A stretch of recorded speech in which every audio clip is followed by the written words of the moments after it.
Assalamu alaikum all of you. I hope you all are doing great. And जैसे कि आपको पता है कि मैंने जनरल नॉलेज के 2005 के 6 के 9 के जनरल नॉलेज के पीएमएस के पास पेपर आपके साथ सॉल्व कर चुकी हूँ। एंड 2014 का पेपर हम लोग सॉल्व कर रहे थे। और 14 का जो है वो 50 तक हम लोग एमसीक्यू सॉल्व कर चुके थे। आज जो हम इसको आगे डिस्कस करने लगे हैं, बट इससे पहले if you are new in my channel so please don't forget to hit the like button. Don't forget to hit the like button, subscribe my channel, and share my content with your friends. And if you need this file in a PDF form, so uh, don't hesitate to share your email in comment box. Yes, I'll share with you. No worries. Okay. So yes, without wasting your time, let's start our today's class. आज हम लोग continue करेंगे 51 MCQ से. So the first question is sui generis means unique. Okay, ये एक term है sui generis which means unique. Okay, unique ही आप याद रख लें. Next question is rand is the currency of, ये आपको पता है, it is the currency of South Africa. Africa में ये करेंसी यूज हो रही है, rand. Okay, it is a currency of South Africa. The next question is the number of working children in developing countries. ये उस time का data है क्योंकि ये 2014 का पेपर है. अब ये अपडेट हुआ होगा तो आप ये डिफरेंट जो वेबसाइट्स हैं, जैसे वर्ल्ड बैंक, डेटा बैंक हो गया, इकोनॉमिक सर्वे ऑफ पाकिस्तान हो गया, मिनिस्ट्री ऑफ डिफेंस हो गया, ये सारी चीज़ें मेन मेन जो अ, हैं वेबसाइट्स, आप उन पे जाके ये देख सकते हैं. ओके. तो the number of working children developing countries में कितने हैं? 2.50 मिलियन. उस टाइम 2.50 मिलियन थे. अब क्या पता ज्यादा हो गए हों, तो आप ये कंफर्म कर लीजिएगा. The next question is which article of the constitution of Pakistan deals with the bonded labour. ये बोर्ड ये गलत लिखा हुआ है. ओके, बॉन्डेड लेबर जिसे हम कहते हैं ना, ये चाइल्ड लेबर की बात हो रही है, इन स्लेवरी की बात हो रही है. तो वो article 11 of the constitution talk about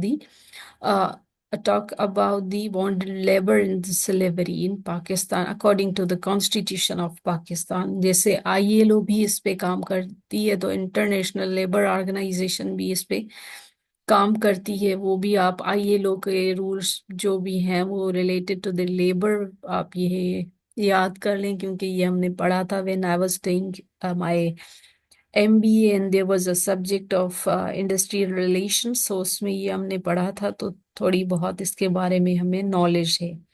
According to the Factory Ordinance 1934, working hours for adults in a day, तो 9 to 10 hours. Okay, ये according to the factory ordinance, ये आप याद रख लें. 1934 के अकॉर्डिंग ये फैक्ट्री ऑर्डिनेंस हो, या ये आपका डिफरेंट जो है वो लॉज होते हैं, वो कभी मैं आपको करवाऊंगी इसी चैनल पे. तो अगर आप सब्सक्राइब करेंगे तो वो लेक्चर भी आपके पास आ जाएंगे. Okay. So, according to the Factory Ordinance of 1937, working hours for adults in a day, adults के लिए जो working hours हैं एक डे में, वो होते हैं 9 to 10. Okay, white goods are durable consumption goods. अब ये देखें, कंजम्पशंस मतलब जो हम लोग कंज्यूम करते हैं ना, जो गुड्स, उससे हम वाइट गुड्स कहते हैं. और ड्यूरेबल हों, ड्यूरेबल, राइट. कुछ होती हैं पेरिशेबल गुड्स जो जल्दी खराब हो जाएं, जैसे आपके टमाटर हैं, या डिफरेंट वेजिटेबल्स होती हैं, या डिफरेंट खाने पीने की चीजें होती हैं जो आपको जल्दी कंज्यूम करनी होती हैं, but it is durable goods, so इसे हम कहते हैं white goods. Contours are the lines connecting places having the equal height. अच्छा, उसे हम कहते हैं कॉन्टोर्स. कॉन्टोर्स, तो वो ये ऐसी लाइंस होती हैं जो कनेक्ट करती हैं ऐसे प्लेसेस को जिनकी हाइट इक्वल हो, having the equal height. Okay, the next question is, if there is a no atmosphere, the color of the sky would be black. अगर एटमॉस्फेयर ही ना हो तो क्या हो, हमारा जो कलर होता है स्काई का वो ब्लैक होता. Okay, the phenomena of Arab spring was sparked by the self immolation of Mohammed Bouazizi. Fruit fruit seller था वो. ओके, ट्यूनिसिया का. तो इसने जो है वो अरब स्प्रिंग को क्या किया था, स्पार्क किया था. ओके, ये बंदा आप याद रख लें, मोहम्मद बोजोजी. वो उसका ऑक्यूपेशन था, ये फ्रूट सेलर था. अब प्रोफेशन एंड ऑक्यूपेशन का मैं आपको अगर इधर में डिफरेंस बताऊं तो प्रोफेशन वो होता है कि जो, फॉर एग्जांपल, अगर आपको सैलरी मिल रही है ना at the end of the month, तो ये आपका प्रोफेशन हो गया. पर अगर आप ऑक्यूपेशन है आपका, आप फिश सेलर हो, वेजिटेबल सेलर हो, आप जो है वो डे टू डे बेसिस पे आप अपने वेजेस कमाते हैं, तो वो आपका ऑक्यूपेशन हो गया. ओके. ये ट्यूनिसिया में जो अरब स्प्रिंग आया था, उनको एक बंदा था जो फ्रूट सेलर था, जिनका नाम था मोहम्मद बजूजी. उन्होंने जो है वो किया था, मतलब स्पार्क किया था ट्यूनिसिया में. Okay, America's cup is associated with which sports. रिएचिंग से रिलेटेड है. ओके, अमेरिकाज कप ये रिलेटेड है रिएचिंग से. Which sea is in central Asia. Aral sea. Aral sea is in central Asia. Asia है, एशिया का मैप आप देख लें, उसके सेंटर में सेंट्रल एशिया में कौन सा सी है, वो है Aral sea. Wheel is the symbol of progress. Wheel जैसे कहते हैं ना कि घर का व्हील कैसे चल रहा है, घर की गाड़ी कैसे चल रही है, तो व्हील एक किस्म का सिंबल होता है जो डिनोट करता है प्रोग्रेस को. ठीक है. Okay. The next question is maple leaf. ये आपको पता है कनाडा के बारे में मेपल लीफ बहुत ज्यादा पूछा जाता है. ये जो है वो नेशनल एम्ब्लेम है, जैसे हमारा क्रिसेंट स्टार है, तो मेपल लीफ जो है वो कनाडा का नेशनल एम्ब्लेम है. Okay. The next question is hurricane in October 12, which caused the widespread damage in the eastern seaboard states of USA, was Sandy. हॉरिकॉन जो आया था 2012 में, जिन्होंने वाइड स्प्रेड किस्म का एक डैमेज किया था eastern seaboard states of USA में. ओके, तो अभी भी एक आया था, हॉरिकॉन आया था, आपको याद होगा, अमेरिका में लोगों ने अपने घर छोड़ दिए थे. अब ये 2012 की बात हो रही है, तो उसका नेम पूछा गया, तो वो है Sandy. Oh, what is Windows Tears? It is lake.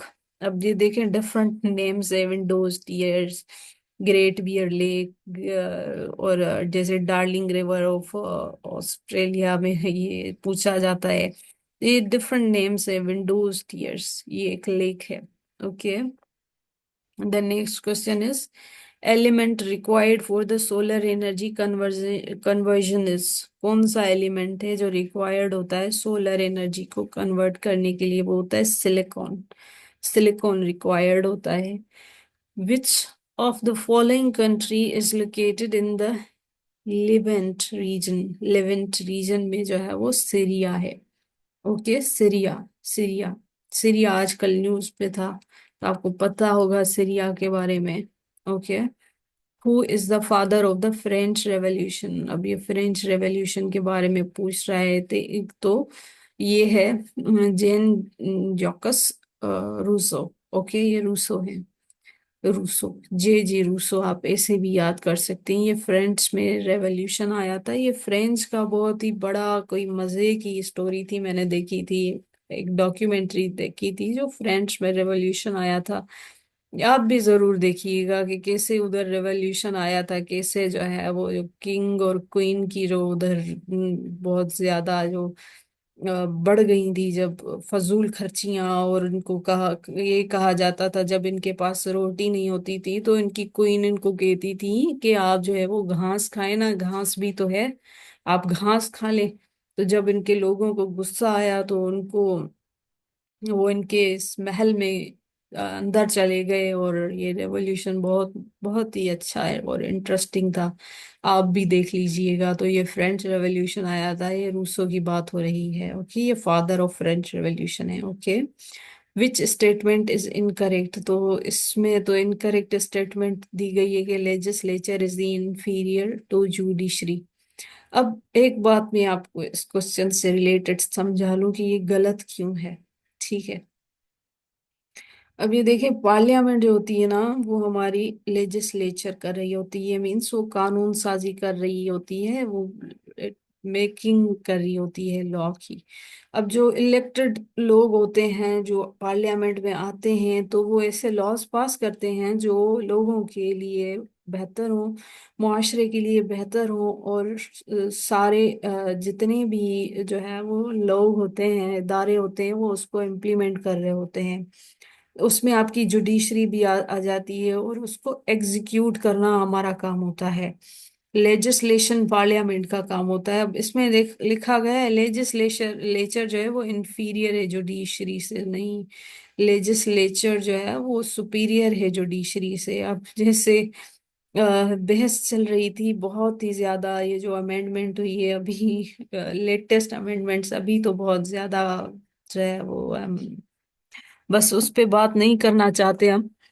तो खैर, ये आप ये देख लेंगे, ये स्टेटमेंट जो है वो इसलिए गलत है क्योंकि लेजिस्लेचर सुपीरियर होता है जुडिशरी से, और एग्जीक्यूट करने वाले ये सारे इदारे होते हैं, एग्जीक्यूट कर रहे होते हैं। जुडिशरी का एक अलग रोल होता है। ठीक है, the next question is what is the new name of Leningrad? तो वो है एसटी पीटर्सबर्ग। ये जैसे जायर का नेम आया था इस बार पीएमएस में, तो वो कॉन्गो, आपको पता है। तो अब ये देखें, इधर इसमें जो नेम पूछा गया ना, ओल्डेस्ट नेम्स बहुत ज्यादा पूछे जाते हैं। लिनग्रेड का जो है वो नेम, न्यू नेम पूछा गया, तो एसटी पीटरबर्ग से। Okay, Petersburg. The next question is yes. The next question is Bread for the World is an organization located in Washington, DC. Okay. Bread for the world, ये एक organisation है जो located है कहाँ पे? Washington DC में। The headquarters of EFTA is located in Switzerland. EFTA, EFTA का जो हेड क्वार्टर है वो कहाँ पे लोकेटेड है? It is located in Switzerland. Switzerland, okay, तो ये आप याद रख। आपको तो ये पता होगा कि EFTA means European free trade association है, ये इंटर गवर्नमेंटल ऑर्गेनाइजेशन है, स्विट्जरलैंड में है। इसका हेडक्वार्टर एफ्टा, आप याद रख लें। Right, EFTA in European free trade agreement association है, फ्री ट्रेड एसोसिएशन है ये।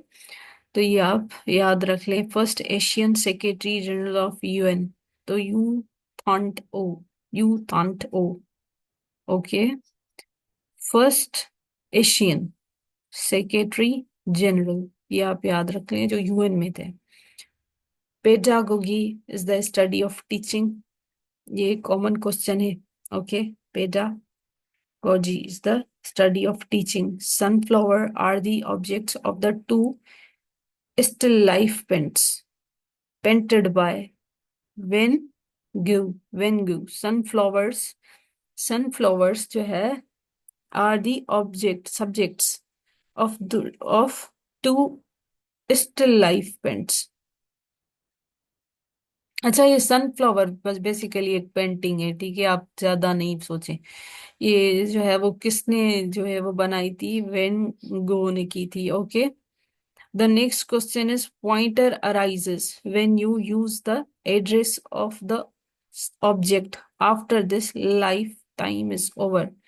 डेंगलिंग, पॉइंटर अराइज हो जाता है जब आप क्या करते हैं? When you use the address of an object after it's life time is over, तो वो डेंगलिंग है। Okay, the next question is a change is an individuals concepts. Change is an individual's behavior promoted by the information and experience refers to which one of the following concepts? Change इसका basically मैं आपको बताऊं तो इसका मतलब ये है कि जो परमानेंट चेंज आता है ना इंसान के बिहेवियर में, उससे हम कहते हैं learning, permanent change in human behaviour. क्योंकि अगर आपने टीएनडी पढ़ा हो तो उसमें कुछ थ्योरीज दी गई थी, operant theory and different theories थी ना, उसमें मोटिवेशन की थ्योरीज थी।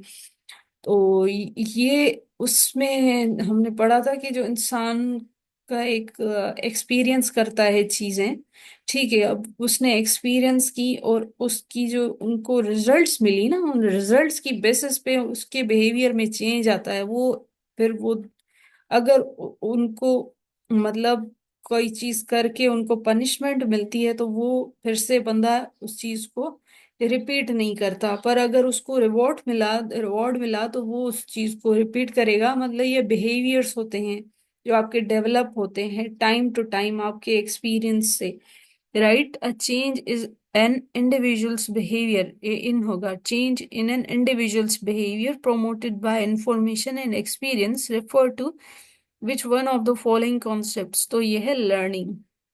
Next question is what is meant by ethics.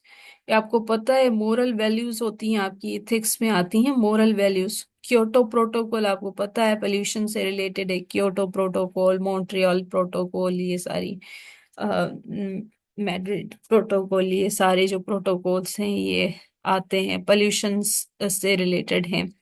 The country having the highest GDP, USA. USA की हाईएस्ट जीडीपी थी।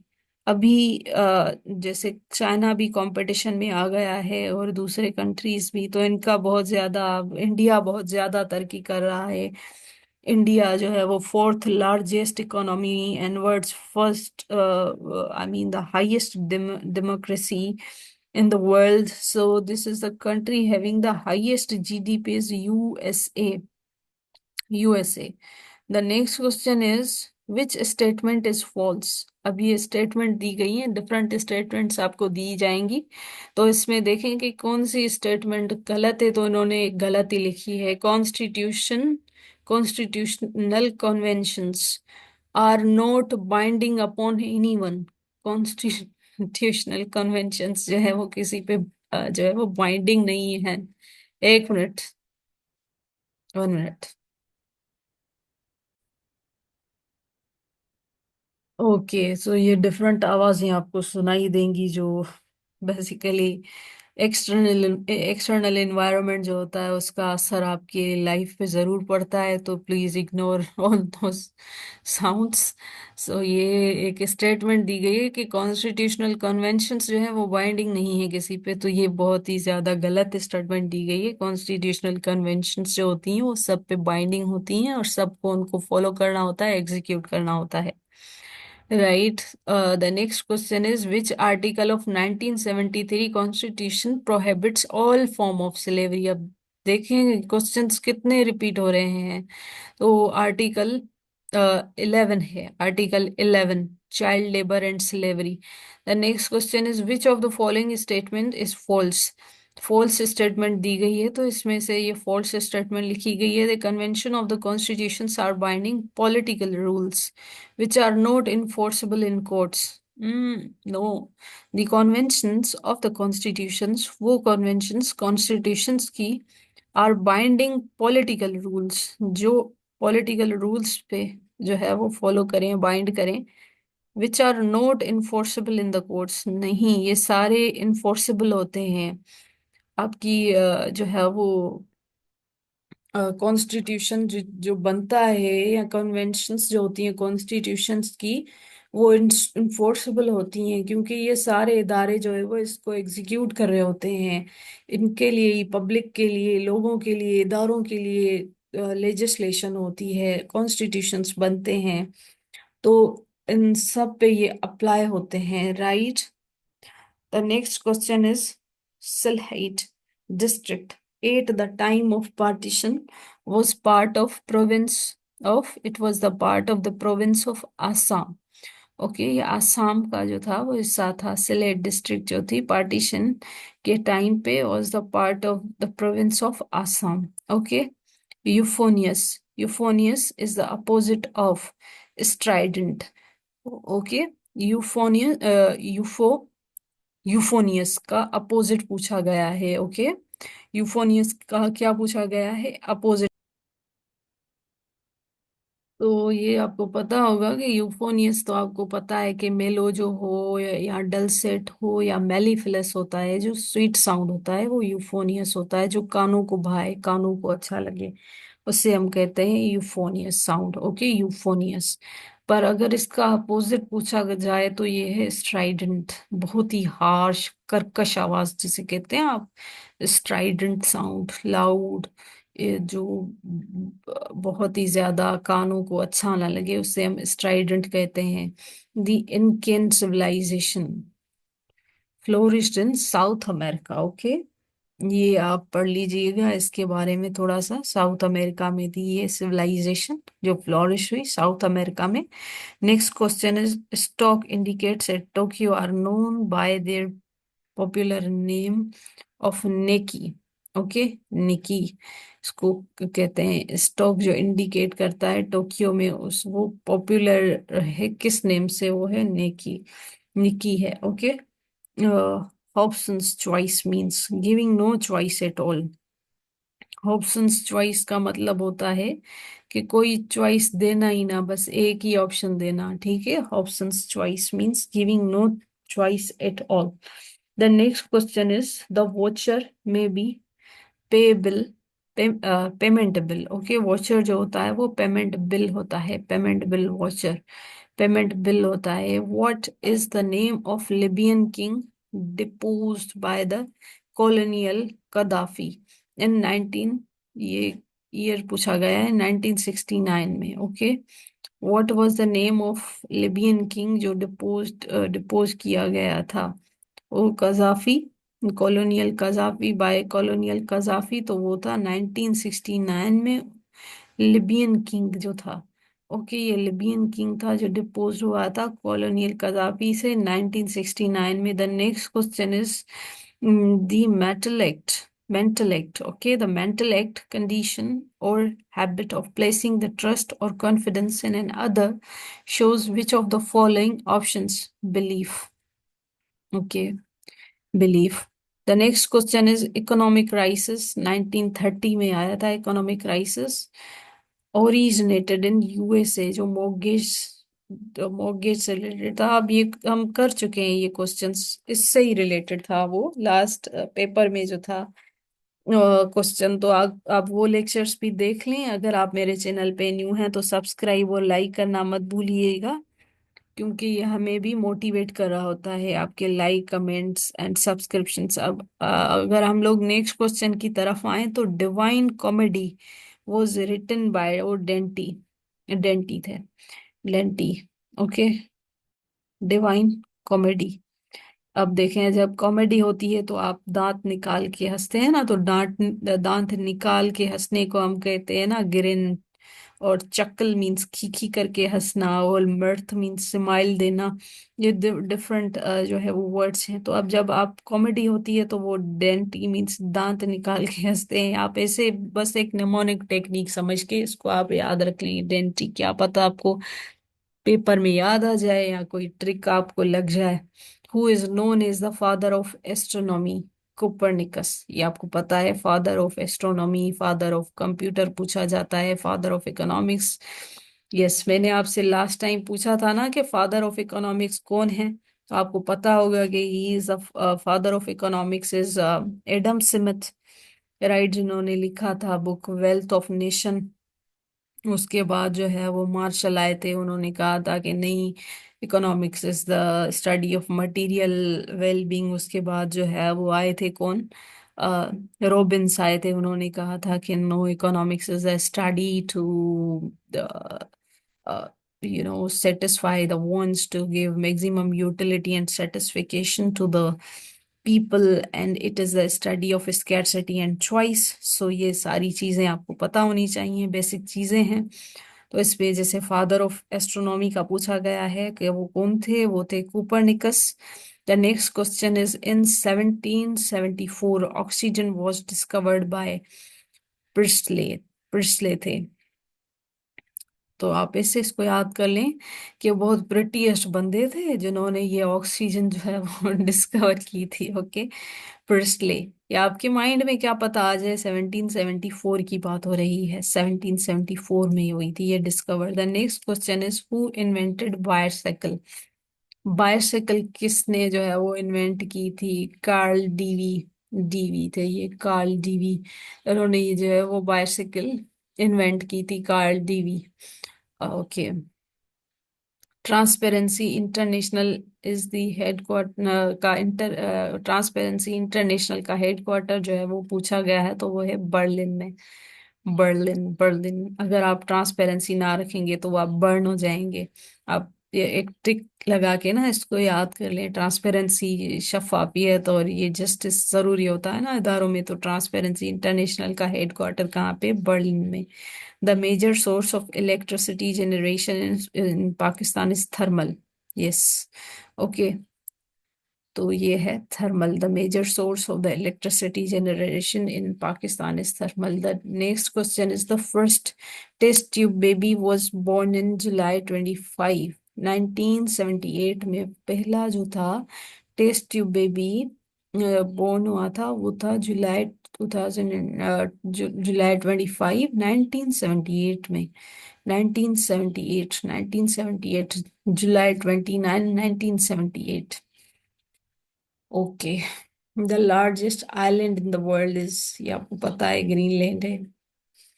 एंड में आपसे मैं एक क्वेश्चन पूछूंगी कि लार्जेस्ट वाटरफॉल कौन सा है, कहाँ पे है, और मतलब कौन से कंट्री में है और कौन से कॉन्टिनेंट में है। ओके।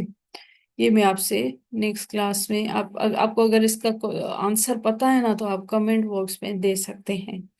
ओके। अगर आपको मेरी वीडियो लेक्चर अच्छा लगा और मेरे एफर्ट्स इसमें जैसे लगाए गए, मेरा टाइम, मेरी एनर्जी, तो अगर आप उसका कदर करते हैं तो please don't forget to subscribe and like my content. Thank you. अल्लाह हाफिज।